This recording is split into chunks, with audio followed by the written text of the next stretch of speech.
Abhishek Bandyopadhyay নবজোয়ার convoy হামলার ঘটনায় নতুন করে আরও এক কুর্মী নেতা কৌশিক মাহাতোকে সিআইডি গ্রেপ্তার করে আদালতে পেশ করলে 6 দিনের পুলিশি হেফাজতের নির্দেশ দেয়। অভিষেক বন্দ্যোপাধ্যায় নবজোয়ার কনভয় হামলার ঘটনায় 15 জন কুর্মী নেতার নামে অভিযোগ দায়ের হয়েছিল ঝাড়গ্রাম জেলা পুলিশের কাছে। তারপর একে একে গ্রেপ্তার করা হচ্ছে। পরে বিজেপি কর্মী গ্রেপ্তারের পর থেকে আবার রাজনীতি মোড়। এই পুরো বিষয়ে তদন্তের জন্য রাজ্য সরকার সিআইডি পুরো বিষয়ে তদন্তের দায়িত্বভার নেয়। পরে ঝাড়গ্রামে এসে সিআইডি গ্রেপ্তার করে বিজেপি নেতা ধনঞ্জয় মাহাতো ওরফে জয় মাহাতোকে। এরপরে গতকাল ঝাড়গ্রামের গড় শালবনীতে আসেন বিরোধী নেতা শুভেন্দু অধিকারী। সেই সমস্ত নেতার পরিবারের সাথে দেখা করতেও তাদের পাশে থাকার আশ্বাস দিতে শেষমেশ গতকাল আরও একজন প্রথম সারির কর্মী নেতা কৌশিক মাহাতোকে গতকাল এলাকা থেকে গ্রেপ্তার করা হয়।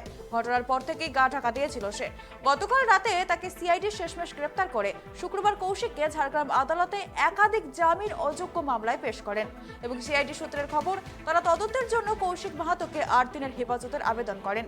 তাকে আদালতে পেশ করা হলে বিচারক তাকে 6 দিনের সিআইডি হেফাজতের নির্দেশ দেন।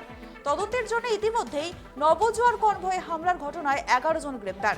এই মামলায় আরও 4 অভিযুক্ত পলাতক রয়েছে। তাদের খোঁজে সিআইডি তদন্ত করছে। আজ কৌশিককে নিজেদের হেফাজতে নিয়ে জিজ্ঞাসাবাদ করবে সিআইডি।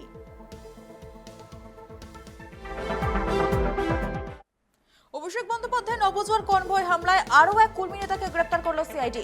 বিস্তারিত জানবো আমাদের সাথে টেলিফোন লাইনে রয়েছে আমাদের প্রতিনিধি সুমন পণ্ডিত। সুমন, তোমার থেকে যেটা জানতে চাইবো যে অভিষেক বন্দ্যোপাধ্যায়ের কনভয় হামলার জট এখনো কাটেনি, একের পর এক কর্মী নেতা গ্রেপ্তার, তো আজ আরও এক নেতাকে গ্রেপ্তার করলো সিআইডি, বিস্তারিত জানাও। একদমই, দেখো চিত্তি, অভিষেক বন্দ্যোপাধ্যায় এবং বিজবা হাসদার কনভয়ের হামলার ঘটনায় নতুন করে গতকাল রাতেই একজন কর্মী নেতা কৌশিক মাহাতো নামে সিআইডি গ্রেপ্তার করে। ইতিমধ্যে আজ তাকে আদালতে পেশ করলে 6 দিনের পুলিশি হেফাজতের নির্দেশ দেয় আদালত। এবং ইতিমধ্যে হামলার ঘটনায় 15 জন কর্মী নেতার নাম অভিযোগ দায়ের হয়েছিল ঝাড়গ্রাম জেলা পুলিশের কাছে। তারপরেই একে একে গ্রেপ্তার হচ্ছে। ইতিমধ্যে এখনো পর্যন্ত 11 জন গ্রেপ্তার হয়েছে। এই মামলায় আরো 4 অভিযুক্ত পলাতক রয়েছে। সিআইডি তাদের খোঁজ চালাচ্ছে। আজ কৌশিককে নিজেদের হেফাজতে নিয়ে জিজ্ঞাসাবাদ করবে সিআইডি। তৃপ্তি। হ্যাঁ সুমন, যেটা জানতে চাইবো যে গতকালে শুভেন্দু অধিকারী এই নেতাদের বাড়িতে যান, যে গ্রেপ্তার হওয়া নেতা তাদের বাড়িতে যান এবং তাদের পাশে থাকার আশ্বাস দেন এবং পরিবারকে বলেন সব রকম আইনি সাহায্য করবেন তিনি। তো শুভেন্দু অধিকারী তার বাড়িতে যাওয়া, তারপরে আরো এক নেতা গ্রেপ্তার, এই বিষয়টা একটু জানাও। দেখো, প্রথমেই জানিয়ে রাখি যে গত শুক্রবার থেকেই কিন্তু একের পর এক কর্মী নেতা গ্রেপ্তার হওয়ার পর থেকেই কিন্তু জঙ্গলমহল কিন্তু একটা উত্তপ্ত রাজনীতির পরিবেশ তৈরি হয়েছে।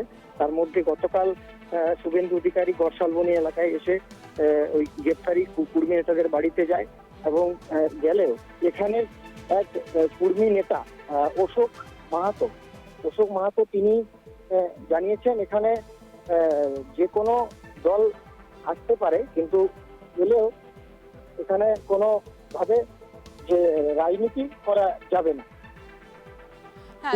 হ্যাঁ তো কর্মী নেতারা কর্মী যে সমাজ গোষ্ঠী তাদের দাবি তাদেরকে এসটি তালিকাভুক্ত করতে হবে। তো সেই তালিকাভুক্ত করার দাবি নিয়ে তারা বাস বন্ধ, ট্রেন বন্ধ বা বিভিন্নভাবে তাদের আন্দোলন চালিয়ে যাচ্ছে। এর মাঝে অভিষেক বন্দ্যোপাধ্যায় কনভয় হামলার ঘটনা আমাদের সামনে আসে। তো একের পর এক যে কর্মী নেতা গ্রেপ্তার হচ্ছে, তো এতে কর্মী যে সমাজ তাদের উপর কতটা প্রভাব পড়ছে?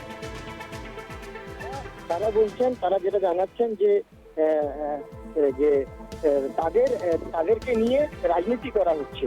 কত ভোট নেবেন, কত সরকার পরিবর্তন করবেন, আমাদের অধিকার কি হবে, এই প্রসঙ্গে বিভিন্ন রকম কর্মী নেতারা বলছেন মানুষের অধিকারের প্রশ্ন আপনারা কি বলছেন সেটা মানুষের কাছে পরিষ্কার করুন। রাজনীতি নেতাদেরকে বলেন আমরা পরিবারের পাশে আছি, কর্মী নেতারা তাদের পাশে আছে, কোনো দল নেতাকে দরকার নেই, তবে রাজনৈতিক দলগুলো স্পষ্ট করুক সামাজিক আন্দোলনের দিকে। মানে পরপর যেভাবে গ্রেপ্তার হচ্ছে, যেমন ধনঞ্জয় মাহাতো ওরফে জয় মাহাতো, এই যেমন বিজেপি কর্মী, এরকম ভাবে কর্মী নেতারা জানাচ্ছেন স্পষ্ট হোক, কর্মী আন্দোলন স্পষ্ট হোক। ধন্যবাদ সুমন আমাদেরকে এই বিষয়ে বিস্তারিত জানানোর জন্য।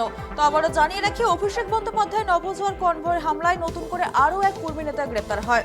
সিআইডি তাকে গ্রেপ্তার করে 8 দিনের পুলিশি হেফাজতের আবেদন জানান, কিন্তু আদালত তাকে 6 দিনের পুলিশি হেফাজতের নির্দেশ দেয়। সিআইডিকে তদন্ত করার জন্য 6 দিন সময় দেয়। এই ঘটনায় সিআইডি জামিন অযোগ্য মামলা রিজু করে তাকে আদালতে পেশ করে, কিন্তু 6 দিনের পুলিশি হেফাজতের নির্দেশ দেয় আদালত। তো গতকালই শুভেন্দু অধিকারী শালবনীতে পৌঁছেছিলেন এবং ধৃত কর্মী নেতাদের বাড়িতে যান এবং তাদের পাশে থাকার আশ্বাস দিয়ে এসেছিলেন। তো তারপরে আরও এক কর্মী নেতা গ্রেপ্তার এবং এখনো 4 জন কর্মী নেতাকে গ্রেপ্তারের তদন্তভার চালিয়ে যাচ্ছে সিআইডি। দেখুন, আমরা তো দেখছি যে উনি ঘটনাক্রমে যা বলছেন যে ঘটিয়েছে অন্য রাজনৈতিক দল, কিন্তু গ্রেপ্তার তো কর্মী নেতারাই হচ্ছে। আগামী দিনেও আশা করি এরকম গ্রেপ্তার চলবে। তবে এর বিরুদ্ধে যেমন আমাদের আইনানুগ লড়াই সেটা যেমন থাকবে, সাথে সাথে আমরা শান্তিপূর্ণ যে গণতান্ত্রিক প্রতিবাদ সেটাও চলছে। সেটা এভাবে যদি চলতে থাকে কন্টিনিউ লাগাতার গ্রেপ্তারি, তাহলে সেই প্রতিবাদ আমরা আরও তীব্র থেকে তীব্রতর করব। কিন্তু আমরা এখনো আস্থা রাখছি যে তদন্ত সঠিক পথে যাবে।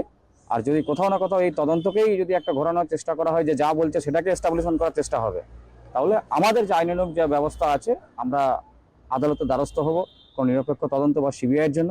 আর শান্তিপূর্ণ যে গণতান্ত্রিক প্রতিবাদ, যে এই যে প্রতিহিংসা পরায়ণ যে একটা কর্মকাণ্ড, এই কর্মকাণ্ডের আমরা বিরুদ্ধ। আমরা যেরকমভাবে গ্রাম জনজাগরণ আপনারা দেখছেন যে কন্টিনিউ প্রত্যেকটা গ্রাম একদম 6 বছর থেকে 60 বছরের মানুষ এই গ্রাম জনজাগরণে বিক্ষোভ কর্মসূচিতে সামিল হচ্ছে, তাহলে এটা থেকে বোঝাই যাচ্ছে যে মানুষও কিন্তু বুঝতে পারছে যে কোথাও না কোথাও প্রতিহিংসা হচ্ছে।